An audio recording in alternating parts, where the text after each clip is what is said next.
ସୌଭାଗ୍ୟବତୀ ନାରୀମାନେ ପୂଜା କଲାବେଳେ କ'ଣ ମାନିଲେ ତାଙ୍କ ଭାଗ୍ୟରେ ପରିବର୍ତ୍ତନ ଆସିଥାଏ?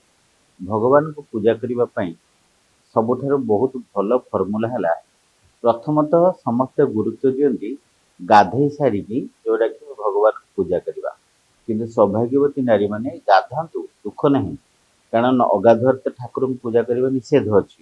ଆପଣ ସ୍ନାନ ପରେ ଗାଧେଇ ପାରିବେ, କିନ୍ତୁ ମନେ ରଖନ୍ତୁ ଚୁଟି ଓଦା ନ ରହିଲେ ଭଲ।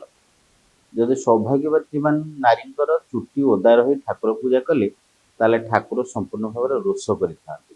ତେଣୁକରି ଚୁଟିକୁ ଭଲକି ପୋଛିକି ଆପଣ ନିହାତି ଭାବରେ ଯୋଉଠି ଠାକୁର ପୂଜା କରିବେ। ଦ୍ୱିତୀୟରେ ହେଲା, ଆପଣଙ୍କର ଯଦି ଆପଣ ପୂଜା କରୁଛନ୍ତି, ସମସ୍ତେ ସିନ୍ଦୁର ଚନ୍ଦନ ମୁଣ୍ଡରେ ଲଗାନ୍ତି। ଯୋଉଟା ତିଳକ ଚନ୍ଦନ ଏସବୁ ମଥାରେ ଲଗେଇଲା ପରେ ଠାକୁର ପୂଜା କରନ୍ତି। କିନ୍ତୁ ସୌଭାଗ୍ୟବତୀ ନାରୀମାନେ ସମ୍ପୂର୍ଣ୍ଣ ଅଲଗା, କାରଣ ସେମାନେ ସିନ୍ଦୁରର ଅଧିକାରକୁ ଦାବି କରନ୍ତି। ତେଣୁ ଯଦି ମଥାରେ ଆପଣ କେବଳ ସିନ୍ଦୁର, ସ୍ୱାମୀ ଉଦ୍ଦେଶ୍ୟରେ ପିନ୍ଧୁଥିବା ସିନ୍ଦୁରକୁ ଆପଣ ପୁରା ମଥା ଭରି ଯୋଉଟା ଧାରଣ କରି ଠାକୁର ପୂଜା କରନ୍ତି, ତାହେଲେ ଆପଣ ତିଳକ ନ ଲଗେଇଲେ ଚଳିବ। ତେଣୁକରି ସେଥିପାଇଁ ମଧ୍ୟ ଧ୍ୟାନ ଦେବେ।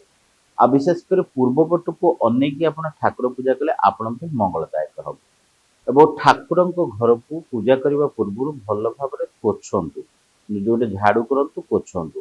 ଏବଂ କଂସା ବାସନ ଯାହା ବି ଆପଣ ଧୁଆଧୁଇ କରୁଛନ୍ତି ଠାକୁର ପୂଜା କରିବା ସମୟରେ, ଆପଣ ଡାହାଣ ପଟେ ଆପଣଙ୍କର ଘଣ୍ଟା, ଦୀପ କିମ୍ବା ଭୋଗ ଥାଳି କିମ୍ବା ଯୋଉଟା ଉପକରଣ, ସିନ୍ଦୁର, ଚନ୍ଦନ, ଅଗୁର, ଫୁଲ, ଦୁବ ଯାହା ବି ଆପଣ ରଖୁଛନ୍ତି, ଆପଣ ବସିବାର ଡାହାଣ ପଟେ ରଖିକି ପୂଜା ଅର୍ଚ୍ଚନା କଲେ ଆପଣଙ୍କ ପାଇଁ ମଙ୍ଗଳଦାୟକ ହୁଏ। ଜୟ ଜଗନ୍ନାଥ।